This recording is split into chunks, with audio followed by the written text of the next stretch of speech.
Let's build Sedris the Traitor King. Sedris allows us to pull creatures out of our graveyard for a turn for very cheap, but there are ways around the exile at the end of turn that comes with the Unearth ability. So let's build Grixis Reanimator. One way to get around the exile trigger is to exile them ourselves and return them to the battlefield as a new entity. In other words, blinking, with cards like Thassa Deep Dwelling, Conjurer's Closet, Deadeye Navigator, and Ghostly Flicker. Another way around the ability is ending the turn in response to the trigger, thus getting rid of the trigger with Sundial the Infinite, Obeka Brute Chronologist, and Discontinuity. However, if you do this, they still have the text if they would leave the battlefield, exile instead. So they're slightly more fragile, but you get to keep them. And finally, they can't leave the battlefield if they don't exist. So you can save your creatures by phasing them out with spells like March of the Swirling Mist, Teferi's Veil, and Slip Out the Back. So now let's talk about some creatures that you would want to bring back for cheap.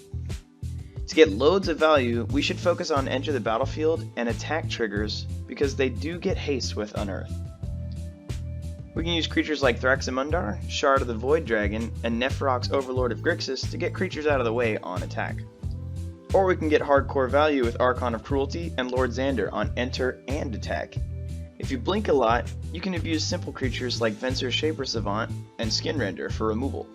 You can keep the boards tapped with Icebreaker Kraken and bounce everything with Scourge of Fleets, tutor plenty of cards with Runescar Demon and Burning Rune Demon, and get more value with the Gear Hulks in Grixis like Noxious, Combustible, or Torrential Gear Hulk.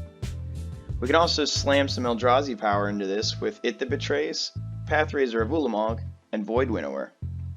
Or Eldrazi Titans that don't shuffle our graveyards like Ulamog, Emrakul, and Kozilek. There are hundreds of good creatures that can get plenty of value for 3 mana depending on how you focus your deck, whether it be combat or enter focused, or a good mix of both. Let's close out with some more ways of getting them into our graveyard with mill and discard outlets for ourselves. We can mill ourselves with Mindrat Demon, Perpetual Timepiece, Deranged Assistant, and Out of the Tombs. Or discard with extra value with Zombie Infestation, Key to the City, Bog Witch, and Scourge Familiar. And get crazy last second value with cards leaving your graveyard with Tormod, Sir Conrad, and even Imhotep if you use artifact creatures. Thanks for watching. Let me know what you think in the comments and how you would build this commander. If you like the video and want to support, just like, subscribe, or follow on Twitch and join the Discord in the description below.